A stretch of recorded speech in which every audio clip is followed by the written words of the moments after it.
Racontez comment Dieu a d'abord jeté les regards sur les nations pour choisir du milieu d'elles un peuple qui porta son nom. Et avec cela s'accordent les paroles des prophètes, selon qu'il est écrit: après cela, je reviendrai et je relèverai de sa chute la tente de David. Je reparerai les ruines et je les redresserai, afin que le reste des hommes cherche le Seigneur, ainsi que toutes les nations sur lesquelles mon nom est invoqué. Dit le Seigneur qui fait ces choses, et à qui elles sont connues de toute éternité. C'est pourquoi je suis d'avis qu'on ne crée pas des difficultés à ceux des païens qui se convertissent à Dieu, mais qu'on leur écrive de s'abstenir des souillures, des idoles, de l'impudicité, des animaux étouffés et du sang. Voilà l'écriture. D'accord. Donc, à partir de 14, Oui. je lis à part, il dit Simon a raconté comment Dieu a d'abord jeté le regard sur les nations. Parce Oui. qu'on parlait, à l'époque, c'était Israël. Oui. Le nom du peuple de Dieu, c'était Israël. Oui. Mais maintenant, donc, quand Jésus-Christ est venu, Dieu maintenant a choisi, a jeté le regard sur les nations pour choisir du milieu d'elles un peuple qui porte son nom. Je ne Oui. limite pas. Parce que le nom des dieux, c'est pareil. Donc, quel peuple? Parce que il n'y a pas de dénomination. Mais vous parlez juste de l'Église. Mais il dit un peuple qui porte son nom.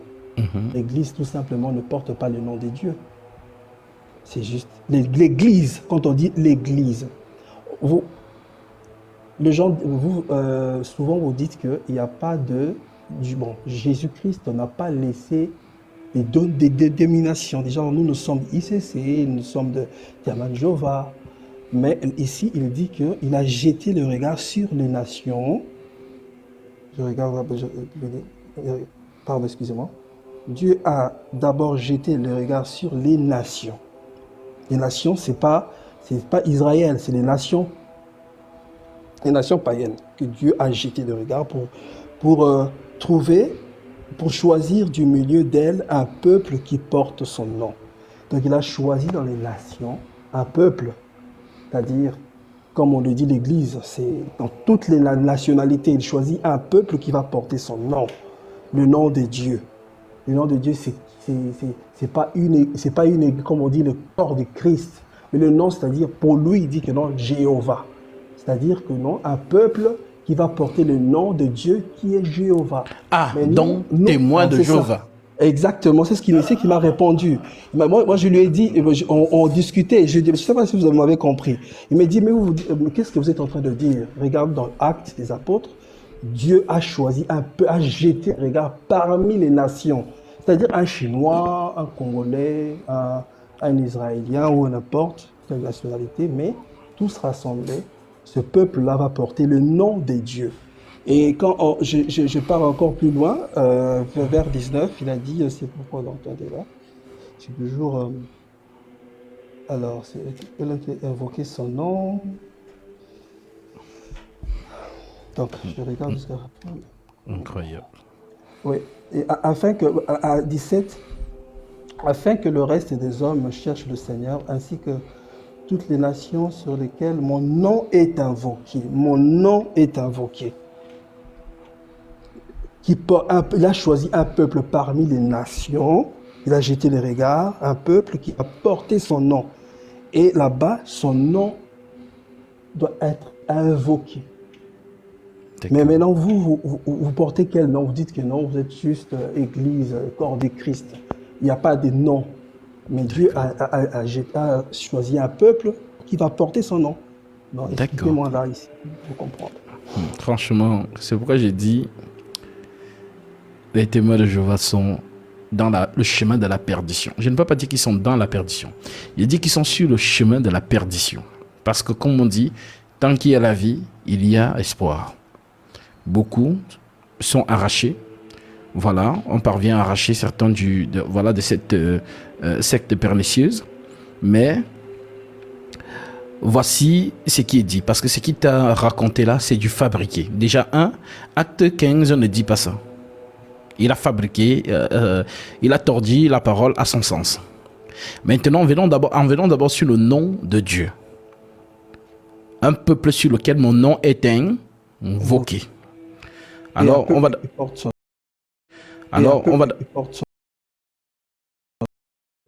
Oui.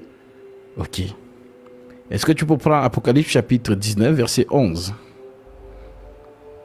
Apocalypse, je vais écrire rapidement. 19. Parce que quand j'écris, hein, quand il va arriver, ça va barder avec lui. Hein. Comme ça, je bombarde, je reviens vers vous. Hein. Donc, Apocalypse 19, verset 11. Verset 11. Donc, Apocalypse 19, verset 11. Et je suis là. Ouais, vous pouvez aussi lire. Hein. Moi, je suis en train de chercher avec mon... s'il vous plaît. Apocalypse 19, verset 11 déclare ceci. Puis j'ai vu le ciel ouvert. Et voici parut un cheval blanc. Celui qui le montait s'appelle Fidèle et Véritable. Et il juge et combat avec justice. Ses yeux étaient comme une flamme de feu. Sur sa tête étaient plusieurs diadèmes. Il avait un nom écrit que personne ne connaît, même pas les témoins de Jéhovah.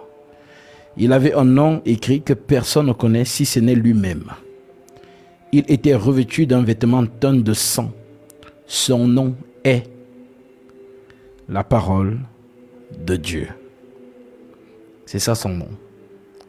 Alors, c'est quoi donc la parole de Dieu? La parole de Dieu, c'est la vérité. Voilà donc pourquoi il est écrit dans 2 Timothée chapitre 2 verset 19.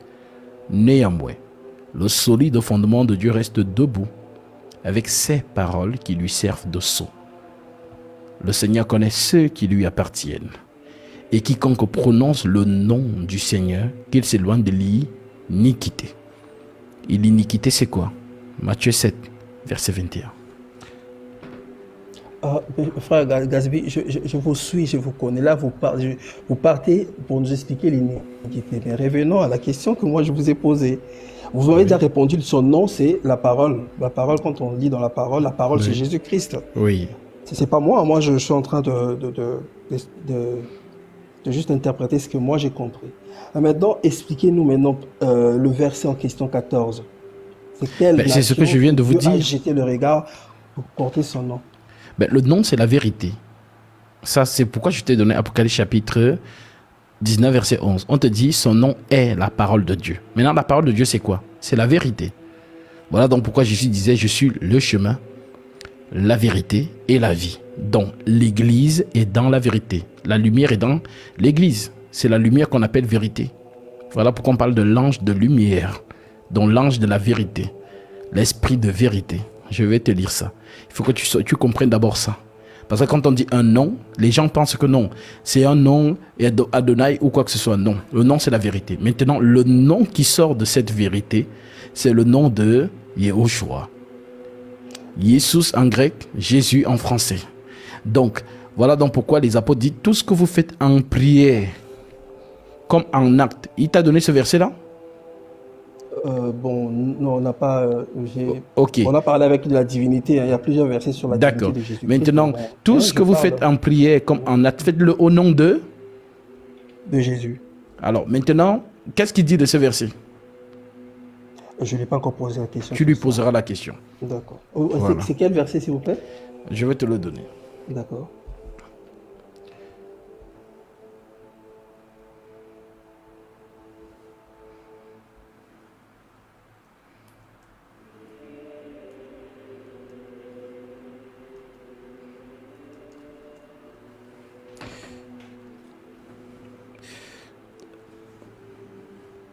Colossiens chapitre 3 verset 17. Colossiens, oui, d'accord. Chapitre 3 verset 17. Je te le lis en même temps. D'accord. Et que tu dis, et quoi que vous fassiez, en parole ou en œuvre, faites tout au nom du Seigneur du Seigneur.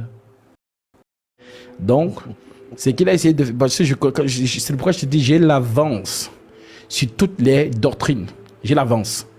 Que ce soit sur le branhamisme, que ce soit chez les témoins de Jéhovah, que ce soit chez les mormons, je connais leur doctrine. Donc, lui, il n'est pas né dedans. Il a trouvé un système, et ce système, c'est comme un virus. Voilà pourquoi je t'ai pris hier l'exemple que lorsqu'on les envoie 2 à 2 pour parler aux gens dans les gares ou dans les maisons, on leur donne un schéma. Ils ne doivent pas sortir de ce schéma. Si par exemple, ils viennent chez toi et que tu les fais sortir de ce schéma, ils vont te dire avec tout le politiquement correct possible. Ah, merci de nous avoir reçus. Nous allons étudier votre question. Nous reviendrons. C'est tout.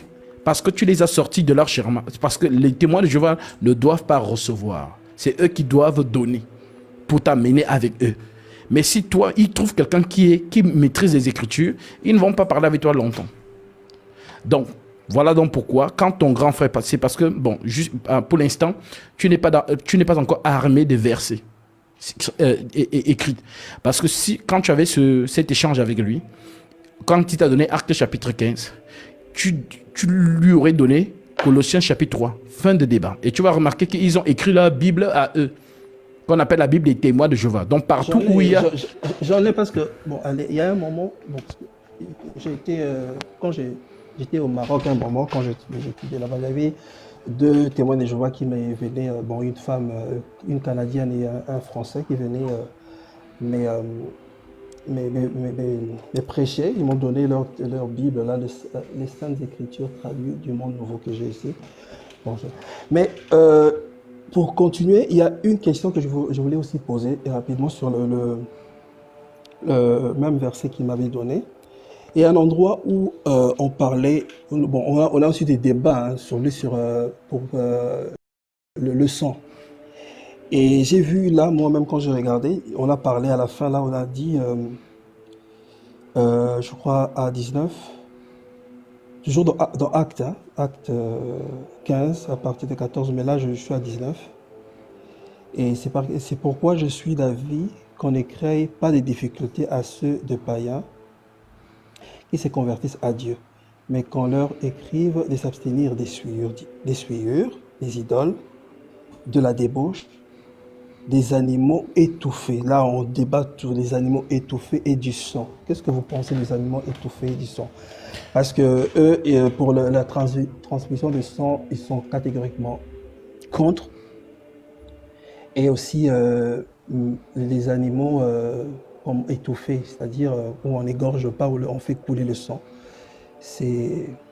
Bon, qu'est-ce que vous pensez de la transmission de sang et aussi des animaux étouffés? Parce que je viens de voir ici, on a parlé à 19, c'est comme si la Bible dit aussi que de s'abstenir des animaux étouffés et du sang.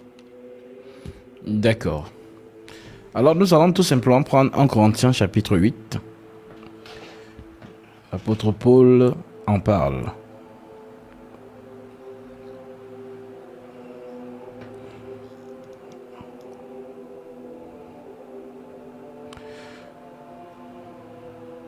Je prends le verset 1. Pour ce qui concerne les viandes sacrifiées aux idoles. Donc, un acte 15, à partir du verset 19 que tu as pris. Nous savons que nous avons... 1 Corinthiens, s'il vous plaît. 1 Corinthiens chapitre 8, verset 1. Oh, d'accord. Pour ce qui concerne les viandes sacrifiées aux idoles, nous savons que nous avons toute la connaissance. Nous avons tous la connaissance, dans les saints, l'Église. La connaissance enfle, mais la charité édifie. Si quelqu'un croit savoir quelque chose, il n'a pas encore connu comme il faut connaître. Mais si quelqu'un aime Dieu, celui-là est connu de lui. Pour ce qui est donc de manger des viandes sacrifiées aux idoles, nous savons qu'il n'y a point d'idole dans le monde et qu'il n'y a qu'un seul Dieu. Verset 5. Car s'il est des êtres qui sont appelés Dieu, soit dans le ciel, soit sur la terre, comme il existe réellement plusieurs dieux et plusieurs seigneurs. Néanmoins, pour nous, il n'y a qu'un seul Dieu, le Père, de qui viennent toutes choses, et pour qui nous sommes, et un seul Seigneur, Jésus-Christ, par qui toutes choses et par qui nous sommes. Mais cette connaissance n'est pas chez tous. Quelques-uns, d'après la manière dont ils envisagent encore l'idole, mangent des sèches viandes comme étant sacrifiées aux idoles. Et leur conscience est faible, en est souillée. Ce n'est pas un aliment qui rapproche de Dieu. Écoute très bien. Ce n'est pas un aliment qui rapproche de Dieu. Si nous en mangeons, nous n'avons rien de plus. Si nous n'en mangeons pas, nous n'avons rien de moins. Prenez garde toutefois que votre liberté ne devienne une pierre d'achoppement pour les faibles. En d'autres termes, dans l'église, il y a les faibles. Les faibles, on les appelle les enfants, les nouveaux convertis, qui peuvent être scandalisés par certaines choses. Donc, si toi, c'est ce que dit Paul, tu es déjà mature dans la foi, alors si tu vois qu'il y a un faible à côté de toi, ne fais pas quelque chose qui va le scandaliser. Bien que si tu fais, ça ne fait rien, parce que tu as la connaissance. Mais lui, il n'a pas encore accédé à cette connaissance, donc pour lui, tu t'abstiendras de faire certaines choses. C'est ce qu'il explique. Je continue. Ce n'est pas un aliment qui nous rapproche de Dieu, dit Paul. Si nous en mangeons, nous n'avons rien de plus. Si nous n'en mangeons pas, nous n'avons rien de moins. Prenez garde toutefois que votre liberté ne devienne une pierre d'achoppement pour les faibles. Verset 10. Car si quelqu'un te voit, toi qui as de la connaissance, assis à table dans un temple d'idole, sans conscience, sa conscience, dans la conscience de qui du faible, sa conscience à lui qui est faible, ne le porterait-elle pas à manger des viandes sacrifiées aux idoles? Et ainsi, le faible périra par ta connaissance. Le frère pour lequel Christ est mort, en péchant de la sorte contre le frère et en blessant leur conscience faible, vous péchez contre Christ. Verset 13. C'est pourquoi, si un aliment scandalise mon frère, je ne mangerai jamais de viande afin de ne pas scandaliser mon frère. Je continue. Verset 1 d'un Corinthiens 9, qui est la suite. Ne suis-je pas libre? Ne suis-je pas apôtre? N'ai-je pas vu Jésus notre Seigneur? N'êtes-vous pas mon œuvre dans le Seigneur? Si pour d'autres je ne suis pas apôtre, je le suis au moins pour vous, car vous êtes le sceau de mon apostolat dans le Seigneur. C'est là ma défense contre ceux qui m'accusent. Alors, je vais directement à ce qui nous intéresse.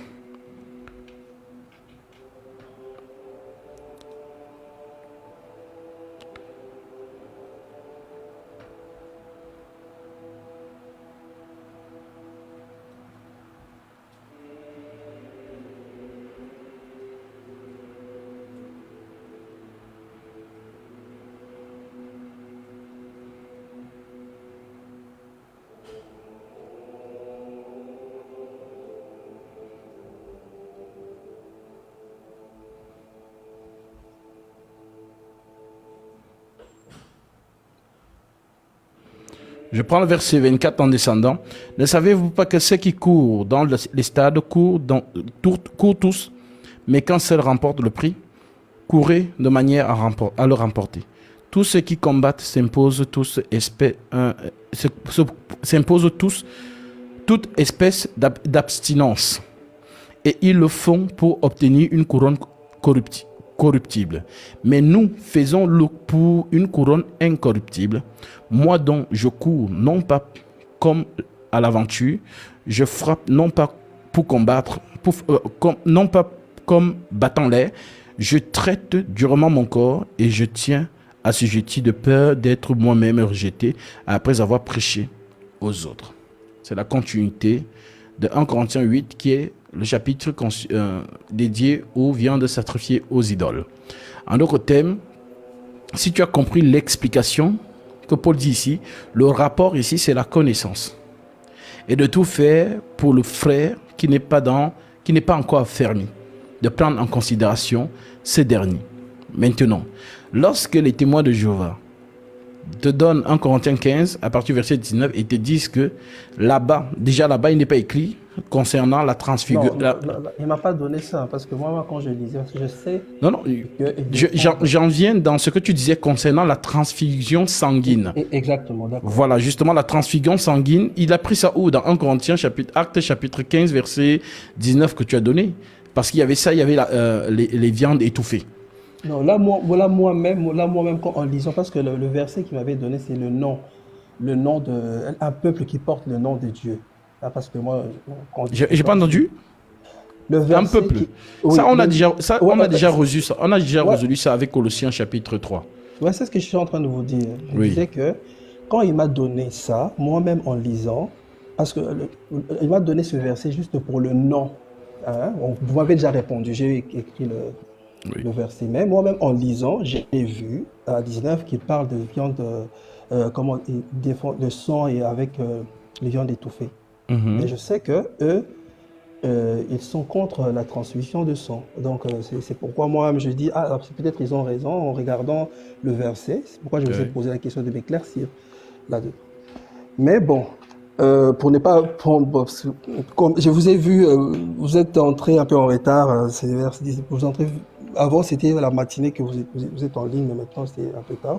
Oui. Je ne vais pas prendre beaucoup de temps, mais il m'a donné plusieurs versets sur la divinité de Jésus-Christ. Il m'a donné 1 Corinthiens 15, de 24 à 28. Il m'a donné 1 Corinthiens 11, 3 et aussi Jean 14, 28. Je peux répondre? Alors, je vais d'abord être sûr si on a bien terminé avec les zones d'ombre concernant le nom. Colossiens chapitre 3, là c'est bon. Et concernant le verset, toujours dans le même verset, Acte 15, verset 19, concernant les viandes étouffées et la transfusion sanguine. On est d'accord dessus? Oui, je connais. Voilà, ça c'est une doctrine. Il faut que tu sois donc rassuré que la doctrine de la transfusion sanguine qui est interdite, ce sont les témoins de Jéhovah eux-mêmes qui ont fabriqué cela. Voilà. Donc, si un bébé a un sang, n'a pas assez de sang et que son père, sa mère ou un de ses frères a le même sang, c'est-à-dire le même groupe de sang, voilà, pour sauver la vie de ce bébé, ça c'est ce qu'on appelle la médecine. Voilà, ce n'est pas un péché. Donc, ce sont les témoins de Jéhovah. Voilà pourquoi il y a eu beaucoup de scandales concernant cela. Des gens qui sont morts parce qu'il en manquait peut-être du sang. Et un membre de la famille qui était du même groupe pouvait leur donner le sang, mais ils ont interdit cela. Ce sont des sectes pernicieuses. Voilà, donc voilà pourquoi je voulais que nous soyons d'abord sûrs que tous ces points, ces zones d'hommes que tu as ramenés, ayant eu cette conversation avec lui, soient déjà clairs pour toi. Et quand tu auras l'autre partage avec lui, tu pourras lui donner ces versets-là. Et je t'ajoute 1 Corinthiens chapitre 10 qui continue toujours dans la même lancée concernant les viandes sacrifiées aux idoles. Parce qu'en Christ, rien ne nous est interdit. Voilà. On dit manger de tout ce qui se vend au marché. Tout est sanctifié pour ceux qui sont sanctifiés et tout est pur pour ceux qui sont purs. Voilà mon frère. Donc maintenant, en venant dans la division. Je vous ai perdu. Allô? Ah oui, d'accord. Oui, donc, là, vous m'entendez? Oui, je vous attends maintenant, oui. Oui. Surtout... Venons donc à la divinité de Jésus-Christ, à vos questions. D'accord.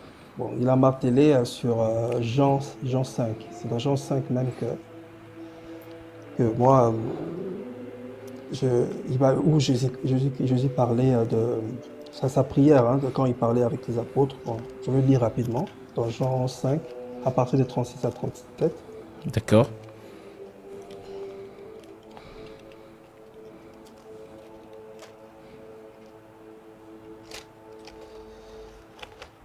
Jean 5. Le verset dit quoi? Si vous arrivez, vous pouvez lire aussi.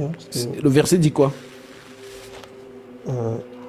Jean 5, 30. Si tu me donnes le début de la phrase, peut-être je peux savoir de quel verset tu parles. Attendez. Excusez-moi. 36. 36. Oui, je suis là. On parle. Moi, J'ai un témoignage plus grand que celui de Jean. C'est quel, Ah, non. donne-nous la référence pour ceux qui nous écoutent.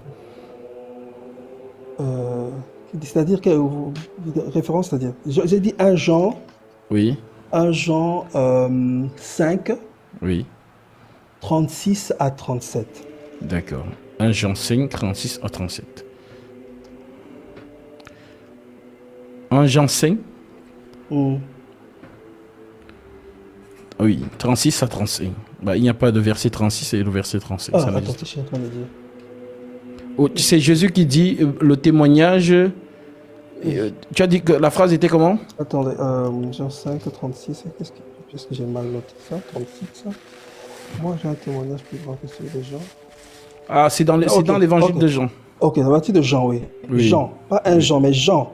Oui, Donc, il dit, moi, j'ai un témoignage plus grand que celui de Jean, car les œuvres que le Père m'a donné d'accomplir, ces œuvres même que j'ai fait, témoignent de moi que c'est le Père qui m'a envoyé.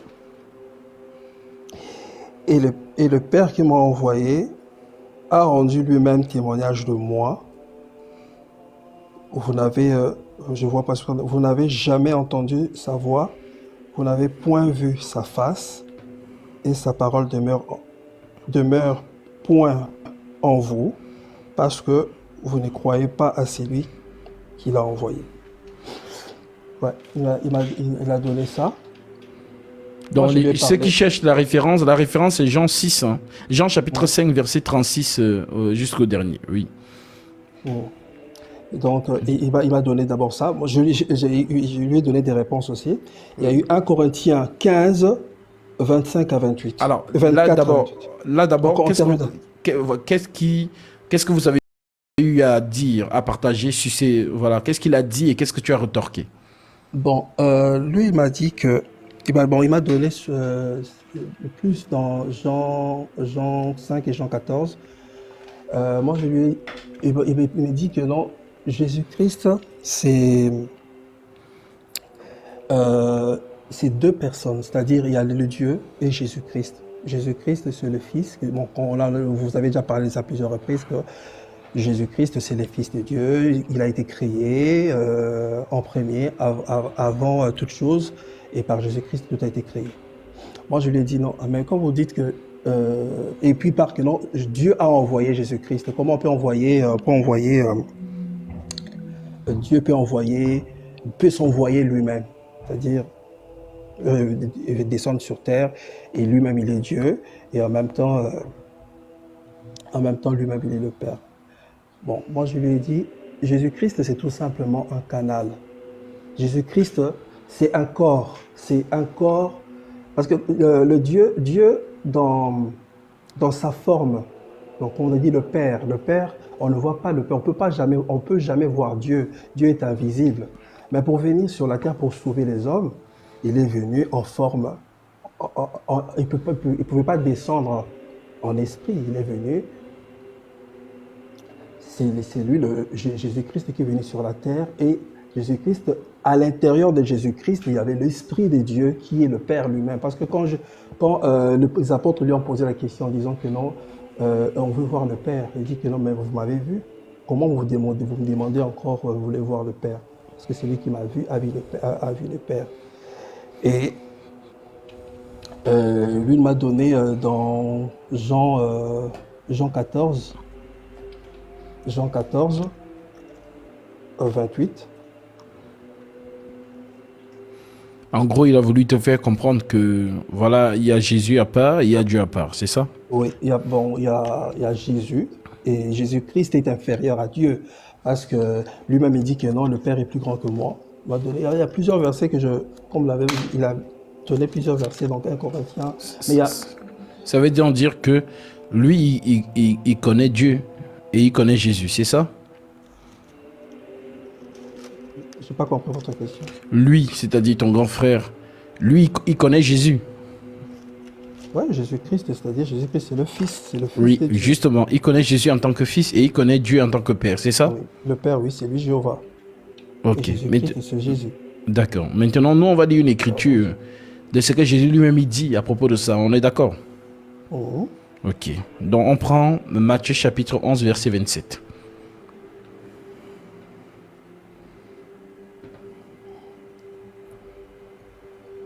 Matthieu 11, verset 27. L'Écriture déclare: toutes choses m'ont été données par mon Père, et personne ne connaît le Fils, si ce n'est le Père. Personne non plus ne connaît le Père, si ce n'est le Fils, et celui à qui le Fils veut le révéler. Maintenant, ton grand frère, lui, dit qu'il connaît Jésus, le Fils. Il dit aussi qu'il connaît Dieu, le Père. Sauf que le vrai Jésus nous dit que personne ne connaît le Fils, si ce n'est le Père. C'est le seul le Père connaît le Fils. Et personne non plus ne connaît le Père, si ce n'est le Fils. Seul le Fils connaît le Père. Et celui à qui le Fils veut le révéler. Donc ce mystère entre ces deux-là, il n'y a que le Fils qui révèle cela. Est-ce que c'est bon? Je vous écoute. Voilà. Donc, Jésus qui vient dans cette nature, tout ça, c'est l'enseignement de l'apôtre Paul. Philippiens chapitre 2. Nous pouvons encore lire ça pour que les gens comprennent. Philippiens 2, verset 5. L'Écriture dit: ayez en vous les sentiments qui étaient en Jésus-Christ, lequel existant en forme de Dieu, virgule, n'a point regardé comme une proie à arracher d'être égal à Dieu, virgule, mais s'est dépouillé lui-même en prenant une forme de serviteur, en devenant semblable aux hommes, ayant paru comme un simple homme. En d'autres termes, de son état de Dieu, il ne regarde pas à cet état.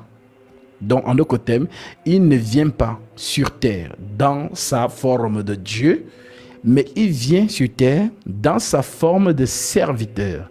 En d'autres termes, dans sa forme d'homme. Voilà pourquoi il disait: le Fils de l'homme n'est pas venu sur terre pour être servi, mais pour servir. Donc, une fois que nous portons, ça c'est le corps de la servitude. Une fois que nous sommes dans son corps, nous servons. Voilà donc pourquoi lui, il est sur terre pour servir son esprit. Parce que l'esprit reste l'esprit. Jacques dit que l'esprit n'a pas de variation. Et c'est cet esprit qu'on appelle donc Père. Donc le Père, voilà, Jésus le disait même lui-même dans l'évangile, le Père est plus grand que moi. Il parle de son esprit. Parce que le vrai Jésus, nul ne l'a jamais vu. Et c'est un peu ça en fait dans ton état d'esprit aussi. Personne n'a jamais vu le vrai Jésus. Personne n'a jamais vu.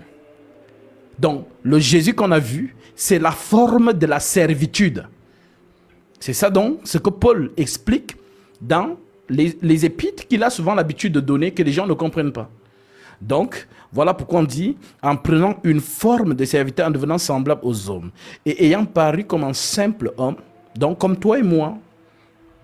Il s'est humilié lui-même. Personne ne l'a humilié. Il s'est humilié lui-même. C'est quoi l'humiliation? L'humiliation, c'est que c'est-à-dire de la gloire céleste à l'homme. C'est donc ça le parfait amour. C'est un peu comme si, quand on nous dit, en plus, quand Paul écrit, dit ayez. Donc il nous appelle à être comme ça. Ayez en vous les sentiments qui étaient en Jésus-Christ. Un peu comme un milliardaire, voilà, qui justement descend au bas de l'échelle. Parce que nous sommes dans une société où il y a des classes. Voilà pourquoi les thèmes haute société, la basse société. Donc la haute société est gorgée des grands de ce monde, les milliardaires. Voilà, un milliardaire, c'est quelqu'un qui n'aime pas perdre le temps. Voilà, c'est quelqu'un qui ne veut pas faire la queue comme tout le monde. Voilà, c'est quelqu'un qui est toujours sur rendez-vous. Quand il vient quelque part, on ferme la boutique. Voilà, parce que s'il y a 1000 personnes qui vont aller acheter, chacun achète un truc à 100 €, lui, quand il vient, même le directeur de cette boutique va dire: faites sortir tout le monde. Faites sortir tout le monde, on ferme la boutique, c'est fermé. Parce que le client, le vrai client fait ses courses, il ne veut pas de dérangement. Parce qu'on sait qu'il a le pouvoir d'achat, il a l'argent. Donc, voilà donc pourquoi Jésus donc, Paul dit donc, ayez en vous les sentiments qui étaient en Jésus-Christ, lequel existant en forme de Dieu.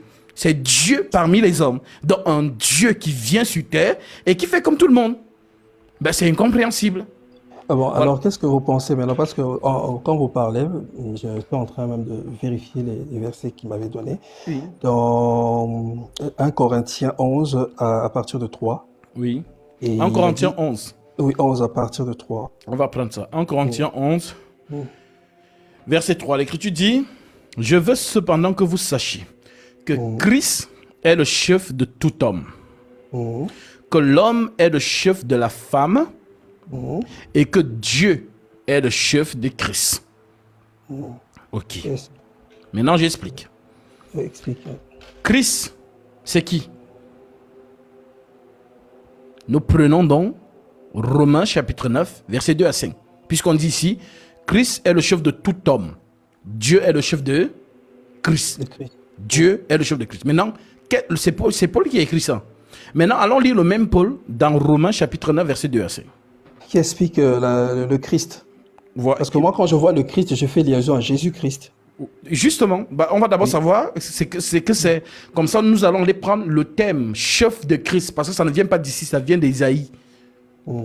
Voilà, donc nous lisons donc Romains chapitre 9, je prends le verset 2 à 5. L'Écriture dit, j'éprouve une grande tristesse et j'ai dans le cœur un chagrin continuel. Car je 9 à voudrais... partir de combien? Romains 9 à partir du verset 2. D'accord. J'éprouve une grande tristesse, dit Paul, et j'ai dans le cœur un chagrin continuel, car je voudrais moi-même être anathème. Anathème veut dire maudit. Paul dit, je voudrais être maudit et séparé de Christ pour mes frères et mes parents selon la chair, qui sont israélites, à qui appartiennent l'adoption et la gloire et les alliances et la loi et le culte et les promesses et les patriarches, et de qui est ici selon la chair. On revient dans Philippiens 2. Et de qui est ici selon la chair, le Christ, virgule, qui est au-dessus de toutes choses, virgule, Dieu béni éternellement. Donc, qui est Dieu ici, selon Paul? Christ. Mm. Voilà. C'est bon? Maintenant, si c'est bon ici, allons donc voir cette ambiguïté de ce que Paul écrit dans 1 Corinthiens chapitre 11. Dieu est le chef de Christ. Christ est le chef de tout homme. Nous allons donc dans Ésaïe 44. Ésaïe 44, verset 6. Voici ce que l'Écriture dit. Ainsi parle l'Éternel, roi d'Israël et son Rédempteur. L'Éternel des armées, je suis le premier et je suis le dernier, et hors moi il n'y a point de Dieu. Qui a comme moi fait des prédictions, qui le déclare et me le prouve, depuis que j'ai fondé le peuple ancien, qu'il annonce l'avenir et ce qui doit arriver. N'ayez pas peur et ne tremblez pas. N'étais-je pas dès longtemps annoncé et déclaré? Vous êtes mes témoins. Ouais, Vous êtes mes témoins. Mm. Y a-t-il un autre Dieu que moi? Il c'est là répond où quoi? c'est là où il est sorti. Vous êtes mes témoins de Jéhovah. Voilà. Vous êtes mes témoins. Y a-t-il un autre Dieu que moi? Virgule. Point d'interrogation. Maintenant, c'est Dieu lui-même qui répond. Il répond ceci à sa question. Y a-t-il un autre Dieu que moi? Il n'y a pas d'autre rocher. Je n'en connais point. Maintenant, je te pose la question à toi. Le rocher, donc, c'est qui? Puisque Dieu dit qu'il est Dieu, il dit en même temps qu'il est rocher. Donc, c'est donc ce que Paul prend et il t'explique dans 1 Corinthiens 10.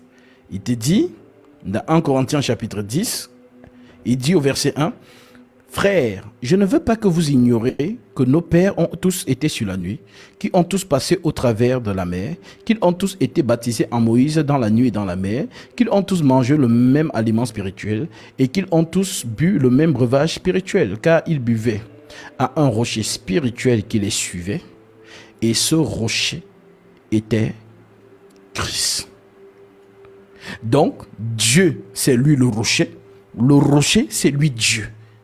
Donc, Christ donc, qui est le rocher qui marchait au-devant d'Israël, c'est ce que l'Écriture dit, un rocher qui les suivait. C'est donc quand Paul prend donc ça pour te faire comprendre 1 Corinthiens chapitre 11, en donnant l'hiérarchie, il dit Dieu est le chef de Christ, Christ est le chef de l'homme. En d'autres termes, l'esprit devient corps. Et lorsque Dieu pénètre sa création, il est soumis à sa propre volonté. Voilà pourquoi il disait, voici je viens, dans le rouleau du livre, il est question de moi pour faire, oh Dieu, ta volonté. En d'autres termes, Jésus, esprit, entre dans la terre des hommes pour accomplir sa volonté. Est-ce que tu as compris? Voilà donc pourquoi lorsqu'il est dans le corps, il est plus petit que son esprit. C'est normal. Voilà pourquoi, regarde par exemple ce que Salomon dit à propos de l'esprit de Dieu. Voici les cieux et les cieux ne peuvent le contenir. L'esprit de Dieu ne peut pas être contenu par l'univers intersidéral. À notre échelle humaine, est-ce qu'on peut quantifier cela? L'univers intersidéral à l'échelle humaine, c'est l'immensité, c'est infini. Maintenant, Salomon dit que voici les cieux et les cieux des cieux ne peuvent le contenir. Combien moins cette maison que j'ai bâtie. Maintenant, entre l'univers intersidéral, dans son immensité, et Jésus, qui faisait peut-être 1m70, 1m90 ou 1m80, qui est plus grand en termes de superficie? On est bien d'accord que c'est l'univers intersidéral. Maintenant, comment expliquer que l'univers intersidéral ne peut pas contenir l'Esprit de Dieu, mais en Jésus, qui fait peut-être 1m80, vienne suffire toute la plénitude de la divinité? Pour te dire que personne ne peut construire à Dieu une maison parce que nul n'a ses mesures. Alors, pour que Dieu habite dans une maison, il faut que ce soit lui-même qui vient construire sa maison de manière, comme on dit souvent, sur mesure.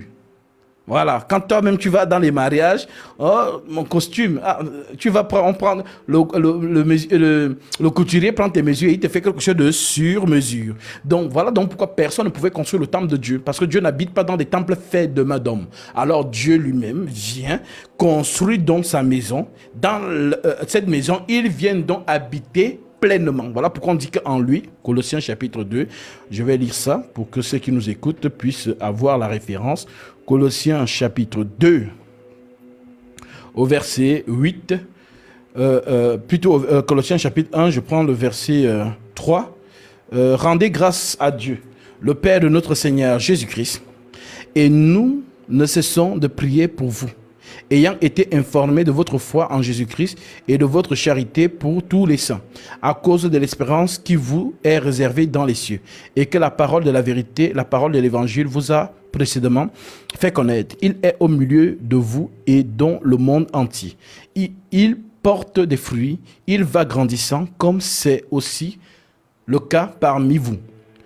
Depuis le jour où vous avez entendu et connu la grâce de Dieu, conformément à la vérité, d'après les instructions que vous avez reçues d'Épaphras, notre bien-aimé,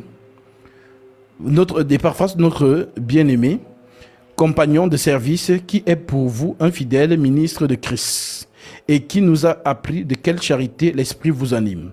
C'est pour cela que nous aussi, depuis le jour où nous avons été informés, nous ne cessons de prier Dieu pour vous et de demander que vous soyez remplis de la connaissance de sa volonté et toute sagesse, en toute sagesse et intelligence spirituelle, pour marcher d'une manière digne du Seigneur et lui être entièrement agréable, portant des fruits en toutes sortes de bonnes œuvres et croissant par la connaissance de Dieu. Fortifiez-vous à l'égard par sa puissance glorieuse, en sorte que vous soyez toujours et avec joie, persévérant et patient. Rendez grâce au Père qui vous a rendu capable d'avoir part à l'héritage des saints dans la lumière, qui nous a délivrés de la puissance des ténèbres et nous a transportés dans le royaume du Fils de son amour, et en qui nous avons la rédemption et la rémission des péchés. Il est l'image du Dieu invisible, le premier-né de toute la création, car en lui ont été créées toutes les choses qui sont dans les cieux et sur la terre, les visibles et les invisibles, trône, dignité, domination, autorité. Tout a été créé par lui et pour lui. Il est avant toute chose et toute chose subsiste en lui. Il est la tête du corps de l'Église. Il est le commencement. Il est le premier-né d'entre les morts, afin d'être en tout le premier. Car Dieu a voulu que toute la plénitude habita en lui. Vois-tu? Donc, la plénitude, dans ce que tu appelles Dieu, toute cette plénitude, c'est donc incarné dans un homme. Voilà donc pourquoi j'ai dit, personne n'a jamais vu le vrai Jésus.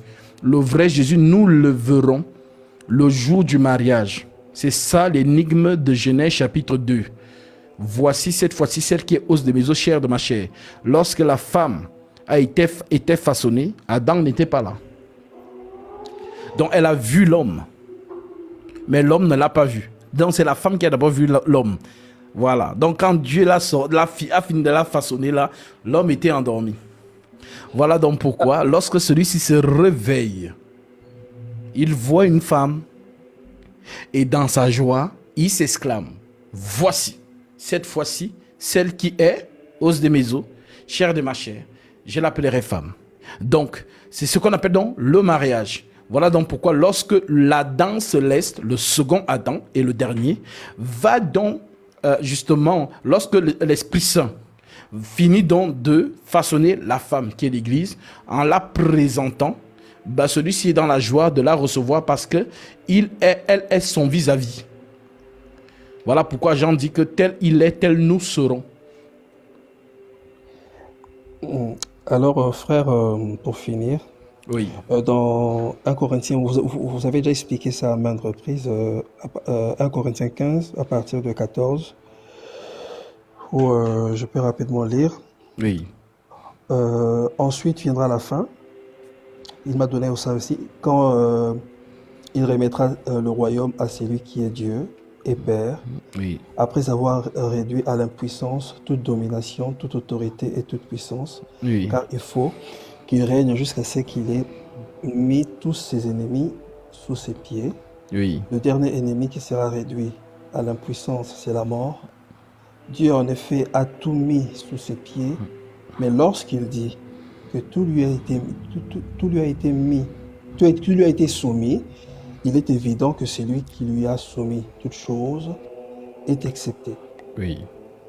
Et lorsque toutes choses lui auront été soumises, alors le Fils lui-même sera soumis à celui qui lui a soumis toutes choses, afin que Dieu soit tout en tous. Oui. Parce que là, on parle, il est évident que celui qui a soumis tout est accepté. Qui est accepté? Oui. Ça se voit que non, c'est Dieu, le Père est accepté parce que Christ est au-dessus de Jésus-Christ est au-dessus de toutes choses, mais celui qui a soumis toutes choses est accepté. Ok. Paul a pris cette écriture où? Paul prend cette écriture dans Ésaïe 46. Alors on voit ce que l'Éternel dit à ce propos.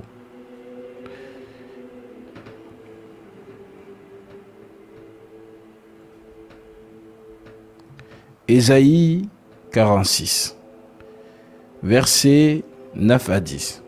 Voici Dieu qui dit, « Souvenez-vous de ce qui s'est passé dès les temps anciens, car je suis Dieu, et il n'y en a point d'autre.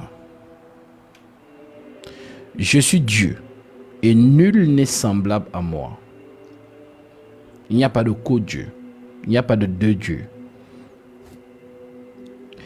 J'annonce dès le commencement ce qui doit arriver. » Donc ce que tu parles là-bas, lorsque toutes choses lui auront été soumises, le Fils lui-même se soumettra à celui qui a soumis toutes choses.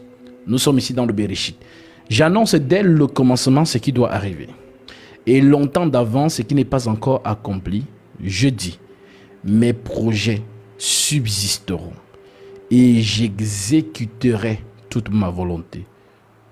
J'exécuterai toute ma volonté. Retiens bien ça. Maintenant, cette volonté-là, c'est ça Hébreux 10. Voici je viens.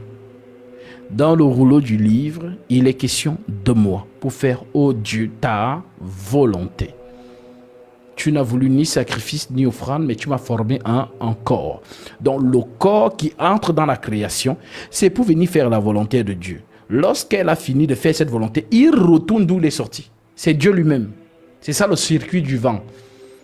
Tu entends le bruit du vent, mais tu ne sais pas d'où il vient et où il va. Où il va. Il en est ainsi de tout homme qui est né de l'esprit. Voilà pourquoi Jésus disait, je suis sorti du Père, je retourne au Père. C'est un peu comme si Gatsby est là sur son bureau. Je dois voir Bonheur. Il faut que je lui remette les clés. Bon, je m'en vais voir Bonheur, je reviens. Gatsby se lève. Et voilà le trône. Le trône est resté. Est-ce que le trône est avec moi? Non. Mais moi, je suis parti. Je te donne tes clés. Et je reviens. Je trouve tu es le trône. Et je m'assois. Tranquillement. Sur mon trône. Est-ce que tu comprends maintenant? Lorsque toutes choses lui auront été soumises, le Fils lui-même se soumettra à celui qui lui a soumis toutes choses. En d'autres termes, il entre dans sa création pour accomplir. Je suis l'alpha et l'oméga. On a dit, toi et moi hier, on a été d'accord. Dieu n'a pas l'éternel n'a pas de commencement, n'a pas de fin. Mais c'est le même éternel qui dit, je suis l'alpha et l'oméga, le premier et le dernier. Donc je suis le commencement et je suis la fin. Et nous avons donc dit que le commencement et la fin, c'est quoi? C'est la prophétie. Voilà donc pourquoi il est écrit dans Apocalypse chapitre 19, verset 10. L'Écriture dit, Apocalypse 19, verset 10, l'Écriture dit, puis-je... L'Écriture dit, alors...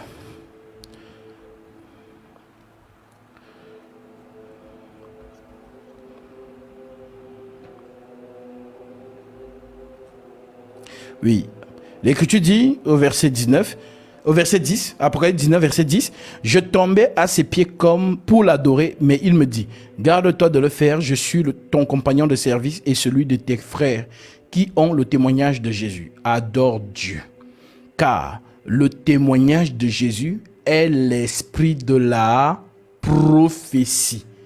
Le témoignage de Jésus est l'esprit de la prophétie. Maintenant, je te pose la question. La prophétie, c'est quoi? C'est quoi une prophétie?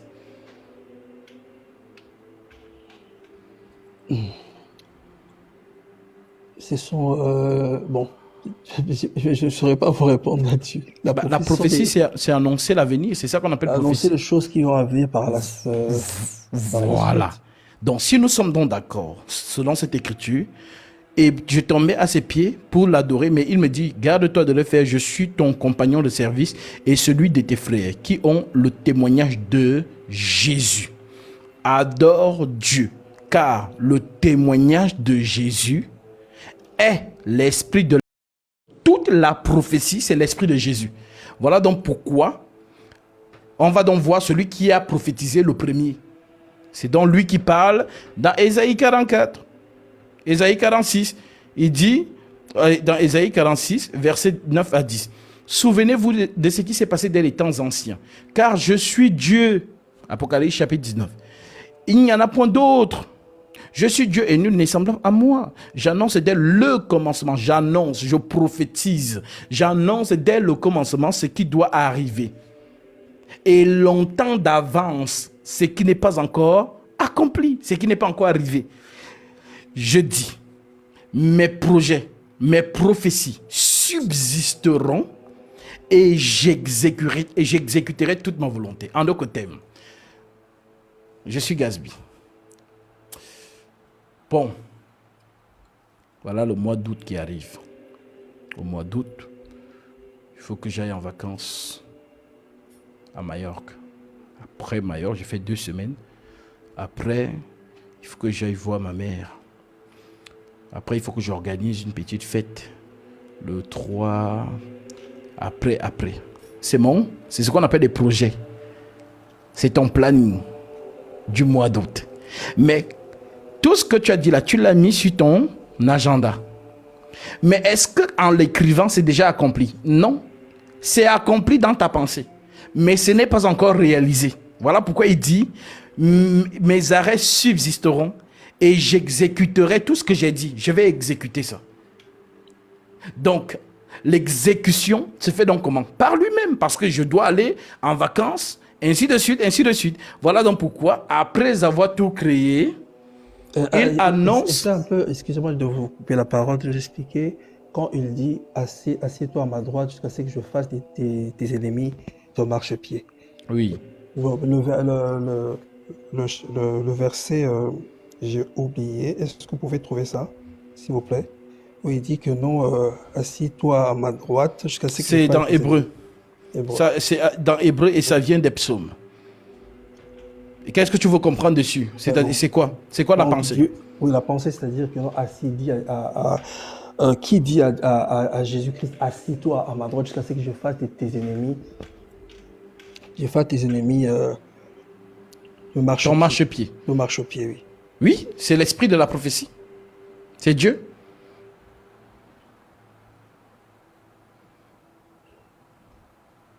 Parce que je sais que quand vous parlez asseoir à la droite de Dieu, c'est Oui. pas physique, c'est-à-dire que ça montre juste que la force et la puissance Oui. des dieux.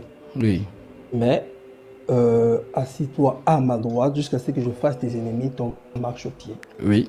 Donc c'est comme s'il demandait à Jésus-Christ d'attendre d'abord jusqu'à ce que je finis de combattre d'abord tes ennemis et à ce moment-là que toi tu prends le règne. Ok. Donc qui est le combattant alors? C'est Dieu le Père. Tu es sûr? Tu valides? Demande-moi encore le verset parce que je vais lire. Bon, j'ai ça en tête, mais Non, mais je sais ce que je dis. Ce que tu dis, c'est ce qui est écrit. Maintenant, je dis, comme tu dis que c'est Dieu qui est le combattant, donc Dieu combat, il finit de combattre, après il dit à son fils, assieds-toi maintenant, j'ai tout gagné.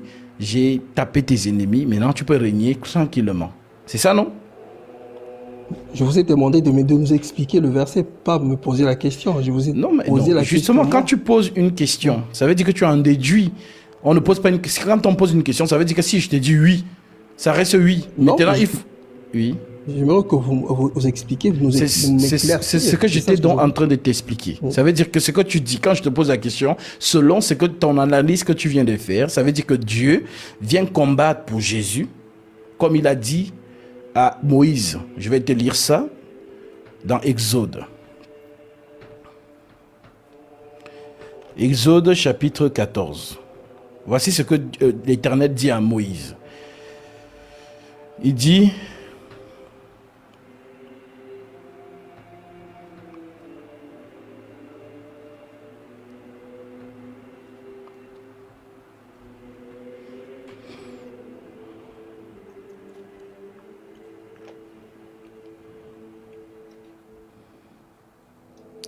Je prends à partir du verset 12. N'est-ce pas là ce que nous te disions en Égypte? Laisse-nous servir les Égyptiens, car nous aimons mieux servir les Égyptiens que de mourir au désert. Moïse répondit au peuple, ne craignez rien, restez en place et regardez la délivrance que l'Éternel va vous accorder en ce jour. Car les Égyptiens que vous voyez, vous ne les verrez plus. Car les Égyptiens que vous voyez aujourd'hui, vous ne les verrez plus jamais. L'Éternel combattra pour vous. Et vous gardez le silence. C'est ça, non? Ok. Donc, qui combat donc? C'est l'Éternel, n'est-ce pas? Oui.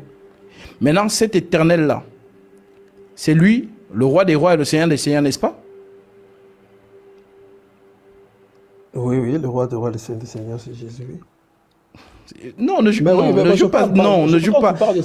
à ces jeux. On est d'abord dans ta pensée. Vous êtes encore là, vous retournez encore à... Non, nous sommes dans ta pensée. Regarde ce que tu fais. Nous sommes dans ta pensée. C'est toi qui nous as dit de ta propre bouche que l'Éternel a dit, assieds-toi à ma droite jusqu'à ce que je fasse de tes ennemis ton marchepied. Oui. Donc, faire de ses ennemis son marchepied, ça veut dire que combattre ses ennemis, les mettre à terre, et à ce moment-là, son fils qui est assis à la droite peut régner, n'est-ce pas? Je vous écoute. Il faut qu'on avance honnêtement. Oui, si c'est ça, voilà. Ouais. Maintenant, voilà donc pourquoi je suis venu dans Exode chapitre 14 pour te montrer les dires de l'Éternel vis-à-vis de Moïse. Comme Moïse dit, l'Éternel combattra pour vous. Maintenant, cet Éternel, peut-être si toi tu nies, moi je te donne l'écriture où l'écriture dit que l'Éternel est le roi des rois et le Seigneur des seigneurs. Maintenant, comme tu as dit que c'est lui donc qui combat pour donner le trône à son fils, maintenant moi je te donne dans l'écriture de Apocalypse, chapitre 17, verset 14. Que dit l'écriture?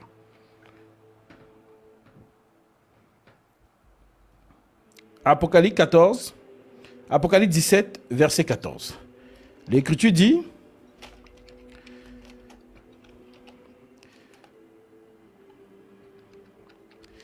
ils combattront contre l'agneau, et l'agneau les vaincra, parce qu'il est le Seigneur des seigneurs et le roi des rois.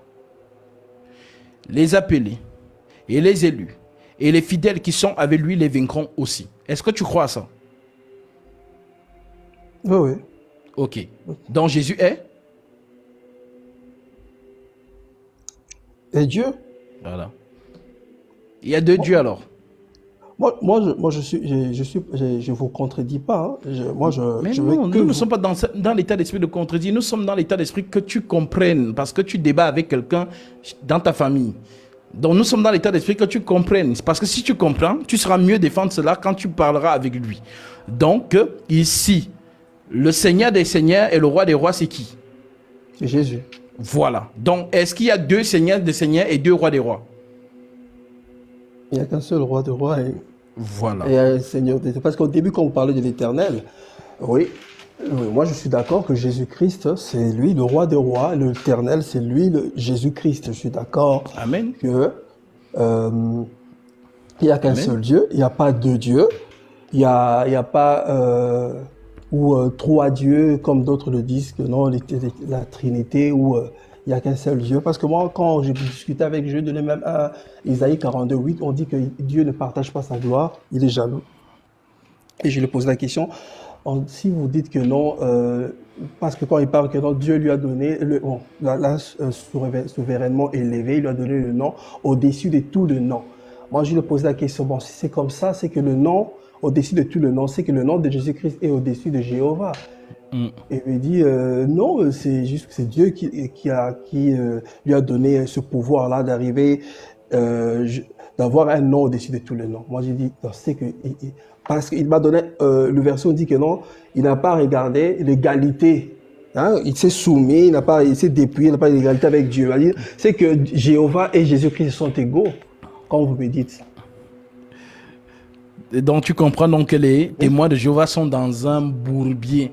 C'est-à-dire, ceux qui les suivent, c'est la perdition.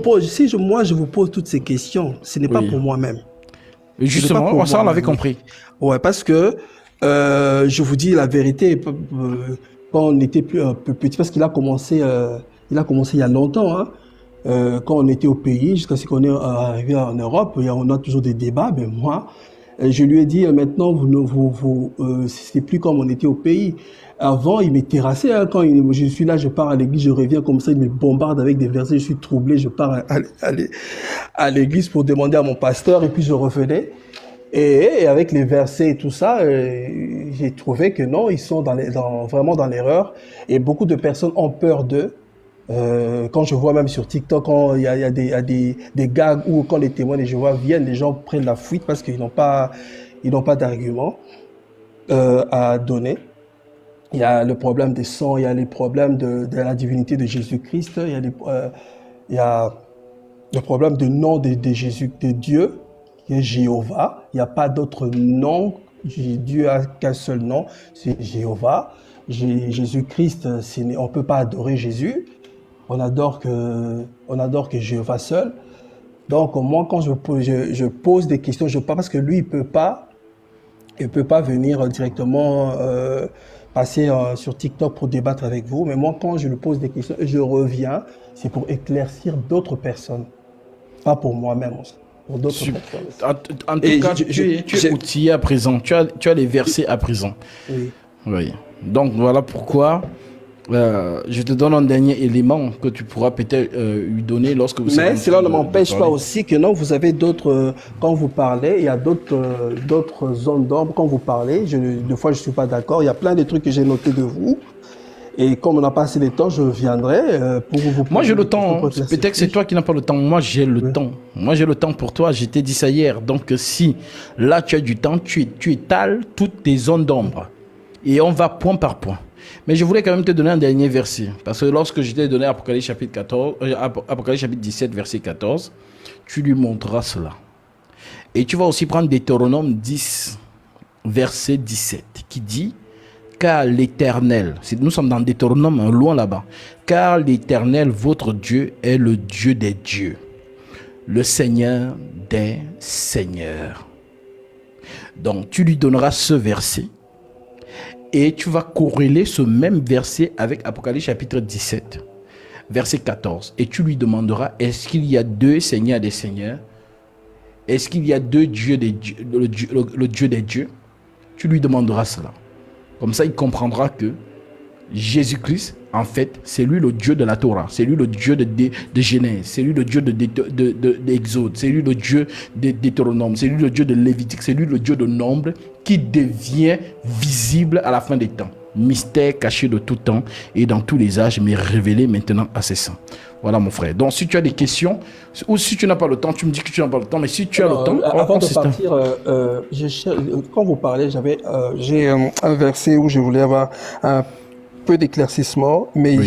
si vous pouvez le trouver, on dit que, si je crois dans Ecclésiaste, il n'y a pas de science il n'y a pas de science de là où tu vas. Il parle de la mort. J'ai oublié, je cherchais. Parce que je ne peux pas trouver ça avec mon portable comme je suis directement Car les avec. morts n'ont plus de conscience, la mémoire est Oui, oui. oubliée. Est-ce que vous pouvez trouver ce verset-là, s'il vous plaît? C'est Ecclésiaste, il me semble. Ecclésiaste, quelque chose.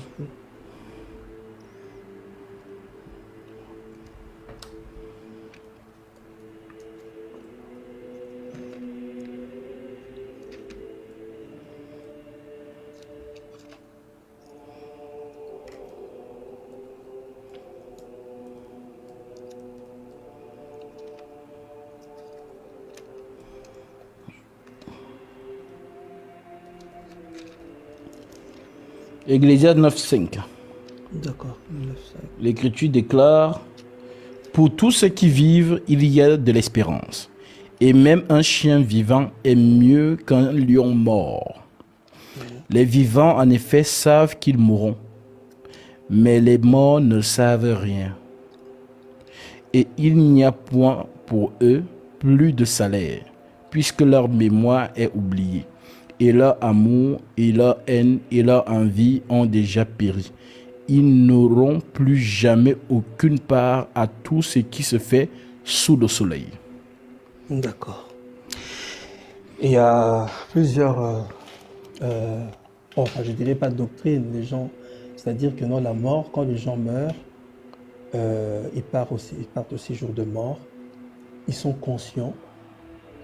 Enfin, un jour expliqué sur le pauvre Lazare, le riche et le pauvre Lazare, où le pauvre Lazare est en train de... non, le riche est en train de demander si le pauvre Lazare pourrait lui donner un peu d'eau, parce que là où il souffre atrocement. Qu'est-ce que vous pensez maintenant de la mort? Parce que là, on parle que quand une personne décède, il est dans l'inconscience éternelle. C'est-à-dire... il n'a plus de trait avec ce qui se passe sous le soleil. Oui, il ne sait plus rien.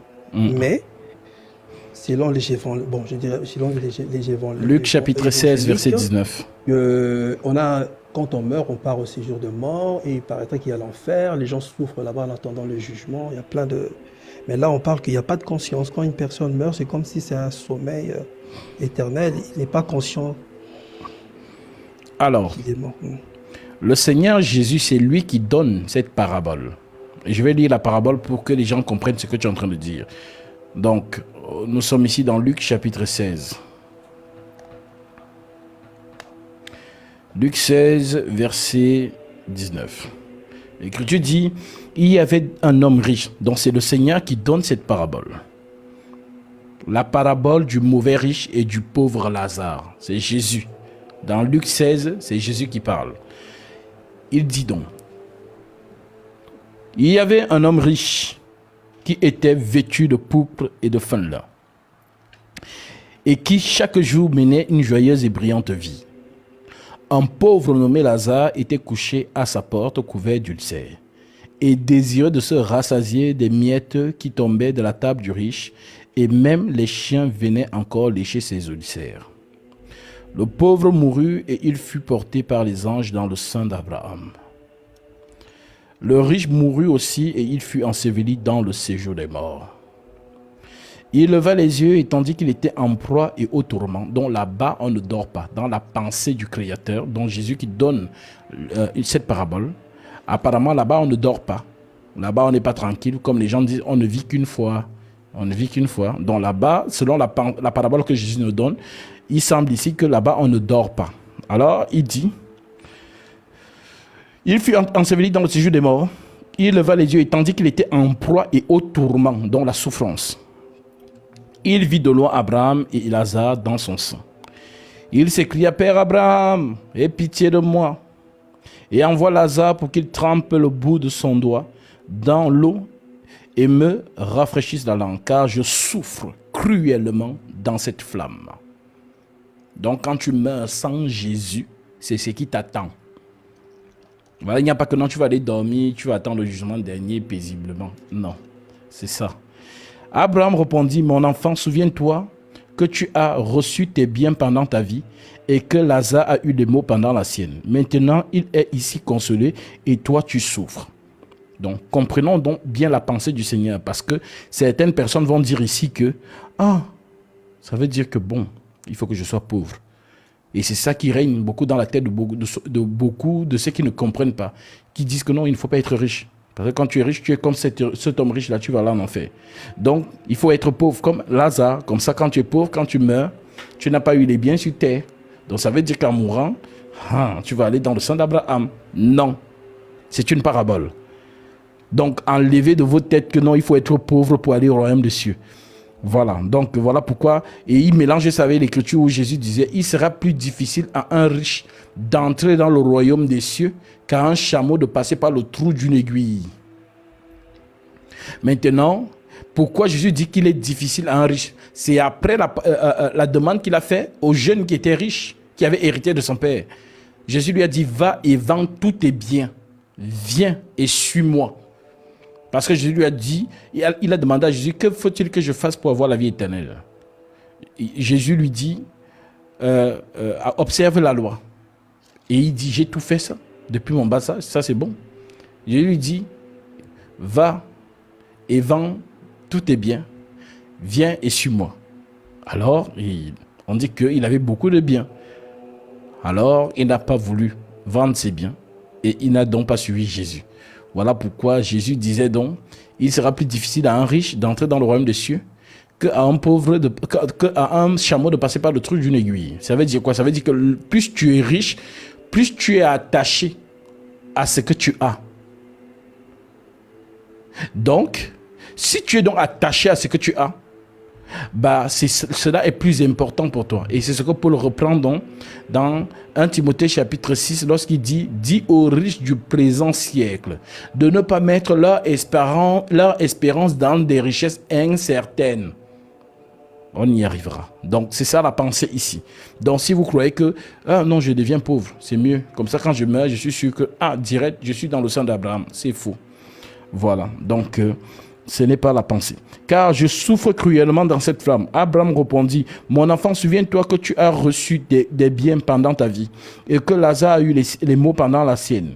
Maintenant, il est ici consolé et toi, tu souffres. D'ailleurs, il y a entre nous et vous un grand abîme.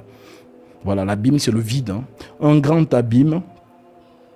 Il y a entre nous et vous un grand abîme.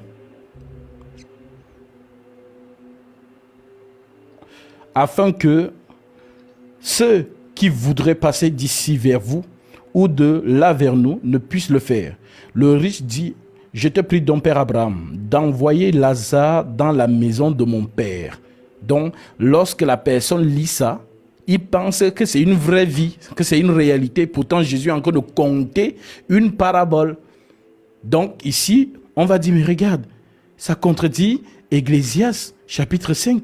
On dit que là-bas, les morts ont la mémoire oubliée. Mais comment celui-ci se souvient de la maison de son père qu'il a laissée sur terre? Non, c'est un conte, c'est une parabole. Voilà, ce n'est pas une histoire qui a existé, c'est justement une parabole pour réveiller les consciences. Jésus parle aux consciences en vous disant que tant que vous êtes dans la vie, cherchez le royaume des cieux. Ce n'est pas quand vous allez mourir que vous allez vouloir chercher le royaume des cieux. Donc c'est ça en fait la pensée.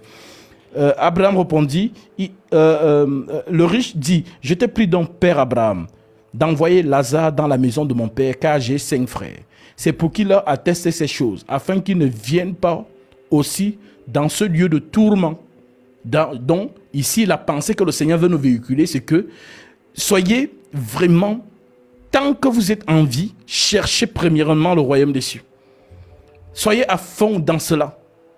Car si vous mourrez, il n'y aura pas de retour. Vous n'allez envoyer personne pour venir dire que non, croyez, hein, croyez parce que là-bas c'est chaud. Vous avez un mort qui revient, qui vous dit que non, frère, c'est que tout le monde ne va pas vouloir aller là-bas. Si quelqu'un pouvait aller filmer avec l'iPhone 15, qu'il filme un peu, il vient avec ici. Le même jour, vous allez voir, tout le monde sera pied sur la terre. Tout le monde sera Jésus, Jésus. Mais justement, le Seigneur ne permet pas à quelqu'un de voir ça et de revenir. Mais ici, c'est la pensée qu'il donne. Il donne cette pensée en disant que, voilà, vous ne pourrez envoyer personne pour venir dire, ah, j'ai ma mère là-bas, ah, j'ai ma petite soeur, j'ai ma fille, j'ai mon père. Dis-lui d'écouter, parce qu'ici, c'est chaud. Dis-lui d'écouter. Donc, c'est ça la pensée, en fait. C'est pour qu'il leur atteste ces choses, afin qu'ils ne viennent pas aussi dans ce lieu de tourment. Abraham répondit, ils ont Moïse et les prophètes. En d'autres termes, ils ont l'esprit de la prophétie. Gasby est là, qu'il écoute. C'est ça qu'il lui dit en son temps. Ils ont Moïse, ils ont les prophètes. Qu'ils écoutent Moïse et les prophètes. Donc, je continue, je termine la pensée. Abraham répondit, ils ont Moïse et les prophètes, qu'ils les écoutent. Et il dit, non, père Abraham. Donc le riche dit, non, père Abraham. Il y a un moyen plus facile. Si quelqu'un des morts va vers eux, ils se repentiront. Et Abraham lui dit, s'ils n'écoutent pas Moïse et les prophètes, ils ne se laisseront pas persuader quand même quelqu'un des morts ressusciterait. Voilà la pensée. Oui, mon frère. Oui, donc, on comprend, c'est-à-dire que quand une personne meurt,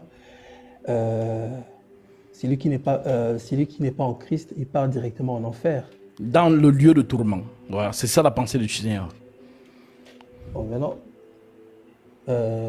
et celui qui est en Christ, il part directement au sein d'Abraham. Le sein d'Abraham, quand on parle de sein d'Abraham, les gens pensent au mari de Sarah. Ce n'est pas lui. Le mari de Sarah s'appelle Abraham. Et la prophétie s'appelle Abraham, le père d'une multitude, qui n'est rien d'autre que Jésus-Christ. Donc, Lazare, dans le sein d'Abraham, c'est Lazare auprès de Jésus. En d'autres termes, les saints en Christ, lorsqu'ils quittent ce monde, ils sont dans un lieu secret, réservé aux âmes de Jésus. Alors, et ils attendent donc là-bas de revêtir maintenant le corps de lumière avec les saints. Voilà pourquoi Paul dit dans 1 Corinthiens chapitre 15 concernant cette affaire, 1 Corinthiens chapitre 15, l'apôtre Paul dit,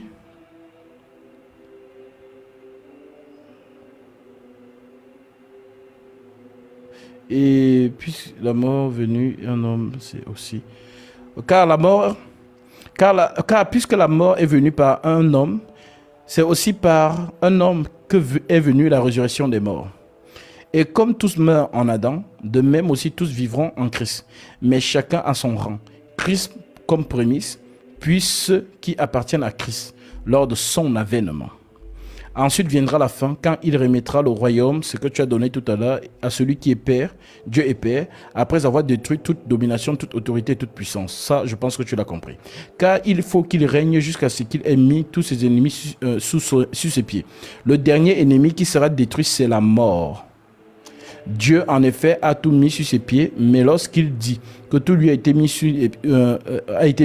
soumis, il est évident que celui qui lui a soumis toute chose est accepté.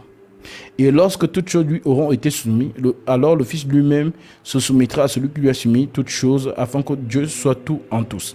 Autrement, que feraient ceux qui se font baptiser pour les morts, si les morts ne ressuscitent pas absolument? Ne ressuscitent pas absolument pas. Pourquoi se font-ils baptiser pour eux? Et nous, pourquoi sommes-nous en toute heure au péril? Chaque jour que je suis exposé à la mort, je l'atteste, frère, par la gloire dont vous êtes pour moi le sujet de Jésus-Christ, notre Seigneur. Si c'est dans des vues humaines que j'ai combattu contre les bêtes à Éphèse, quel avantage m'en revient-il si les morts ne ressuscitent pas? Mangeons et buvons, car demain nous mourrons. Ne vous y trompez pas, les mauvaises compagnies corrompent les bonnes mœurs. Revenez à vous-même, comme il est convenable, et ne péchez point, car quelques-uns ne connaissent pas Dieu. Je le dis à votre honte. Mais quelqu'un dira, comment les morts ressuscitent-ils? Et avec quel corps reviennent-ils? Insensé, ce que tu sèmes ne reprend point vie s'il ne meurt. Et ce que tu sèmes, ce n'est pas le corps qui naîtra, c'est un simple grain de blé, peut-être, ou de quelques autres semences. Puis Dieu lui donne encore comme il lui plaît. À chaque semence, il donne encore qui lui est propre. Toute chair n'est pas la même chair, mais autre est la chair des hommes, autre la chair des quadrupèdes, autre la chair des oiseaux, autre la chair des poissons. Il y a aussi des corps célestes et des corps terrestres. Mais autre est l'éclat du corps céleste, autre est l'éclat de la lune, autre est l'éclat des étoiles, autre est l'éclat du soleil, autre est l'éclat de la lune, autre est l'éclat des étoiles. Même une étoile diffère en éclat d'une autre. Ainsi en est-il de la résurrection des morts. Le corps est semi-corruptible, il ressuscite glorieux, il est semi-méprisable, le corps est semi-corruptible, il ressuscite incorruptible. Il est semi-méprisable, il ressuscite glorieux. Il est semé infime, il ressuscite plein de force. Il est semé corps animal, il ressuscite corps spirituel. S'il y a un corps animal, il y a aussi un corps spirituel. C'est pourquoi il est écrit, le premier homme, Adam, devint une âme vivante. Le dernier Adam est devenu un esprit vivifiant. Le dernier Adam est devenu un esprit vivifiant. Mais ce qui est spirituel n'est pas le premier, c'est ce qui est animal. Ce qui est spirituel vient ensuite. Le premier homme tiré de la terre est terrestre, le second homme est du ciel. Tel est le terrestre, tels sont aussi les terrestres, tel est le céleste, tels sont aussi les célestes.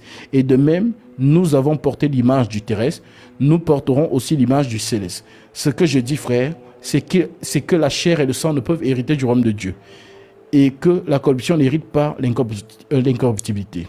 Verset 51. Voici, je vous dis un mystère.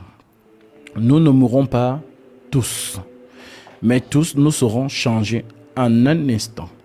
En un clin d'œil, à la dernière trompette, la trompette sonnera et les morts ressusciteront incorruptibles et nous serons changés. Donc, en d'autres termes, tous les saints qui nous ont précédés et qui ne sont plus en vie à ce moment sont dans un lieu qu'on appelle donc, dans la parabole que Jésus a donnée, Saint d'Abraham. Ils sont dans ce lieu en attendant la manifestation du Seigneur Jésus-Christ lorsqu'il reviendra pour prendre son église. Et à ce moment-là, ceux qui sont restés et qui n'ont pas connu la mort physique seront changés en même temps que eux et pourront justement revêtir le corps de lumière. Voilà la pensée.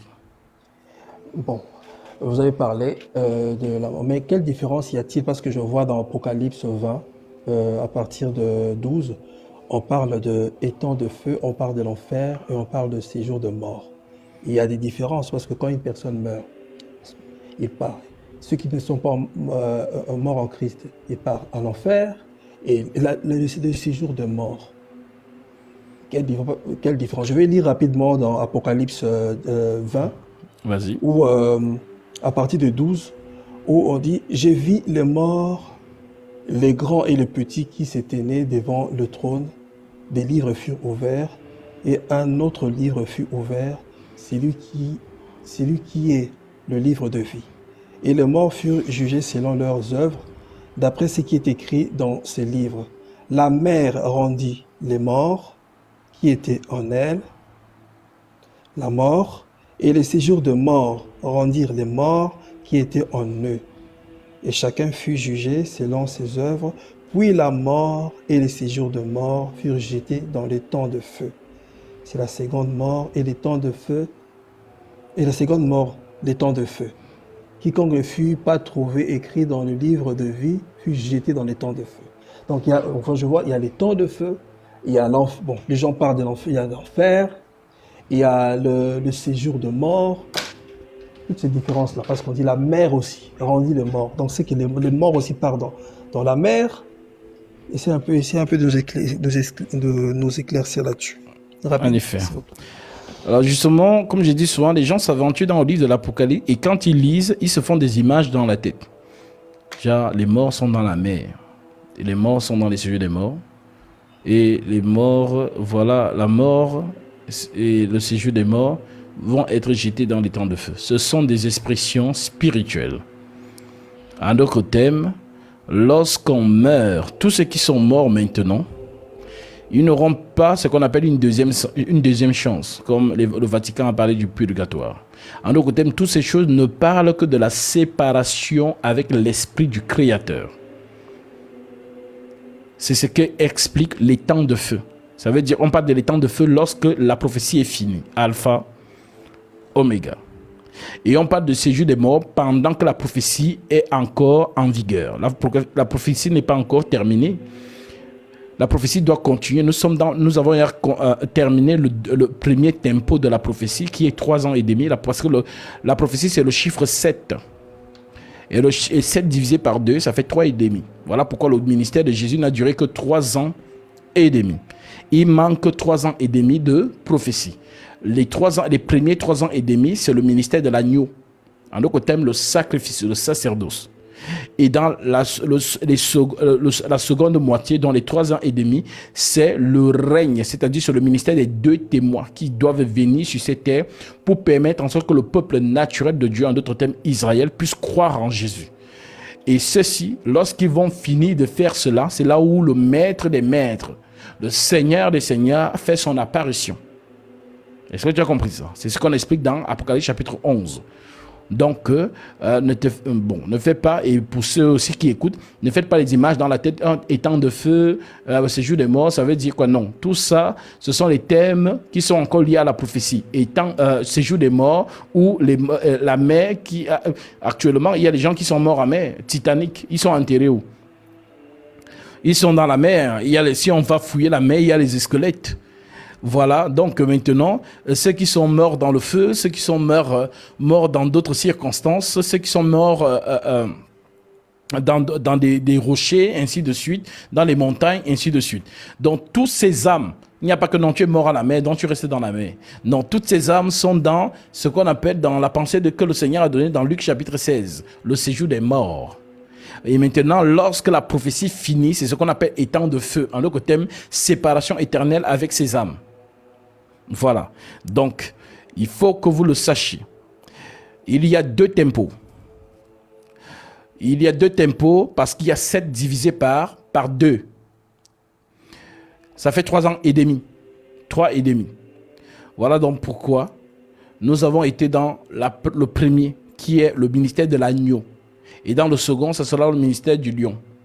Voilà donc pourquoi Élie et Moïse doivent revenir sur cette terre pour prêcher à Israël pendant que l'Antichrist sera sur terre. Et je vous lis ça pour que vous le gardez.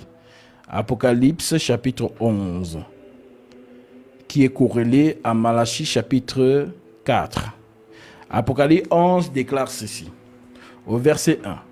On me donna un roseau semblable à une verge, en disant, lève-toi, mesure le temple de Dieu, l'autel et ceux qui y adorent. Mais le parvis extérieur du temple laisse le haut en dehors et ne le mesure pas, car il a été donné aux nations. Et elles fouleront aux pieds la ville sainte, dont Jérusalem sera foulée aux pieds. L'expression foulée aux pieds, ça veut dire quoi? Ça veut dire qu'on va piétiner la ville sainte et ceux qui y habitent. En d'autres termes, Israël. Elles fouleront aux pieds la ville sainte pendant 42 mois. Je donnerai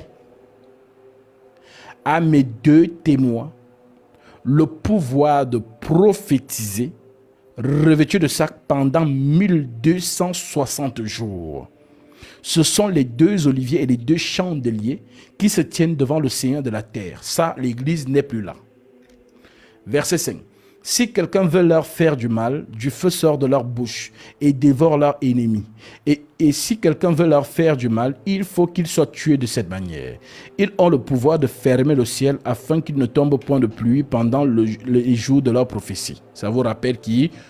Élie, 1 Roi chapitre 17, à partir du verset 1. Et ils ont le pouvoir de changer les eaux en sang et de plaies chaque fois qu'ils le voudront. Ça vous rappelle qui? Moïse. Exode chapitre 12 à Exode chapitre 15, à Exode chapitre 14. Verset 7. Quand ils auront achevé leur témoignage, quel témoignage? Rappelez à Israël qui a suivi l'Antichrist. Lorsqu'ils vont justement finir leur témoignage, Israël va se détourner de l'Antichrist, en d'autres termes du monde entier. Quand ils auront achevé leur témoignage, la bête qui monte de la mer, la bête qui monte de l'abîme leur fera la terre. La bête qui monte de l'abîme leur fera la guerre, les vaincra et les tuera. Et leurs cadavres seront sur la place de la grande ville qui est appelée dans un sens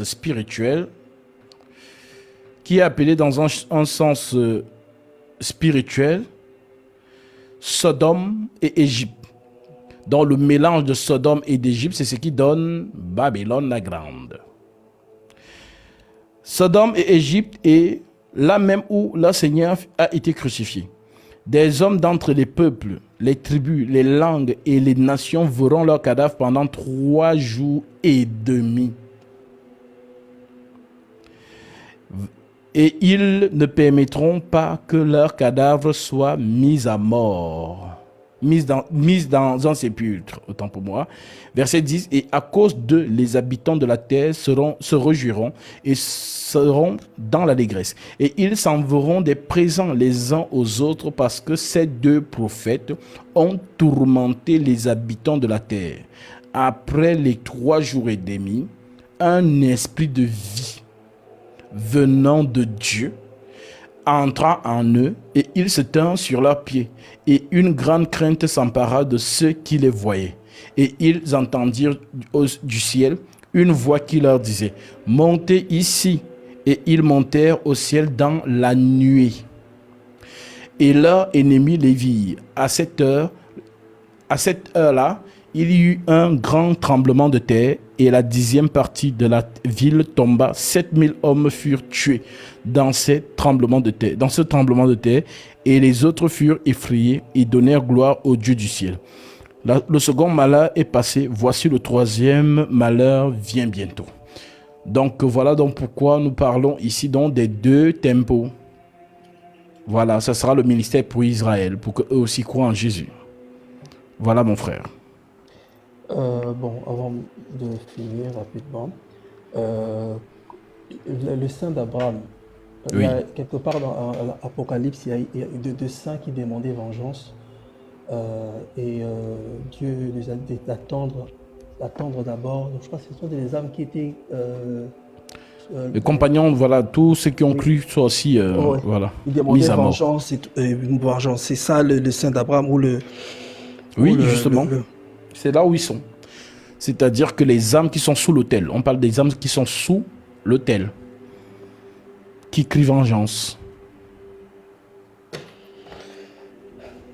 D'accord. Bon, merci beaucoup, mon frère. Voilà, mon frère. À la prochaine, s'il y a d'autres questions, je viendrai vers vous. Je me ferai toujours un plaisir. Il y a des bonnes choses et vraiment que Dieu vous bénisse. Amen. Merci. Sois béni également.